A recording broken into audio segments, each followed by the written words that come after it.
नमस्कार दर्शकों, मैं हूं निपुण भार्गव और आप देख रहे हैं आज का इतिहास। आज है 21 अगस्त, जिसमें कभी कंप्यूटर ने संगीत की दुनिया में नई क्रांति छेड़ी, कभी कला की सबसे मशहूर पेंटिंग चोरी होकर चर्चा का केंद्र बनी और कभी अंतरिक्ष विज्ञान ने इंसान के सपनों को और सुरक्षित बनाने की दिशा पकड़ी। आइए चलते हैं इस ऐतिहासिक सफर पर। शुरुआत करते हैं सन 1968 से। दर्शकों, 21 अगस्त 1968 को MIT में पहली बार कंप्यूटर का उपयोग करके संगीत तैयार किया गया था। इस प्रयोग में डिजिटल और सिंथेटिक ध्वनियों का इस्तेमाल किया गया।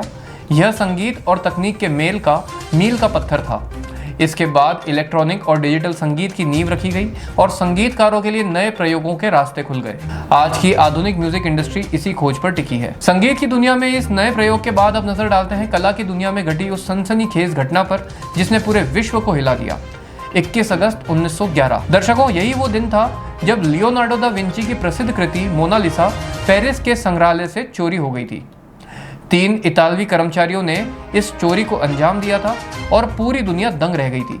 लगभग 2 साल बाद यानी कि 1913 में यह कृति वापस मिली। इस घटना ने न सिर्फ मोनालिसा की प्रसिद्धि को बढ़ाया बल्कि संग्रहालयों की सुरक्षा व्यवस्था पर भी नए सवाल खड़े कर दिए। कला और संस्कृति के इस झटके के बाद अब चले अंतरिक्ष की उस उड़ान पर जिसने तकनीक और सुरक्षा के नए आयाम गढ़े। दोस्तों, 21 अगस्त 1986 को नासा ने चैलेंजर अंतरिक्ष यान के अगले मिशन के लिए नई सुरक्षा और डेटा संचार तकनीक का परीक्षण किया। इसमें उपग्रह संचार, गति नियंत्रण और आपातकालीन प्रोटोकॉल पर खास ध्यान दिया गया था। यह परीक्षण आगे आने वाले मिशंस को और सुरक्षित बनाने में मददगार साबित हुआ और स्पेस शटल प्रोग्राम को अधिक प्रभावी बनाया। तो दोस्तों, ये था 21 अगस्त का इतिहास, जहां कंप्यूटर ने संगीत की नई धुन रची, कला की दुनिया में एक पेंटिंग चोरी होकर और भी अमर हो गई और अंतरिक्ष विज्ञान ने भविष्य की उड़ानों को सुरक्षित बनाने की तैयारी की।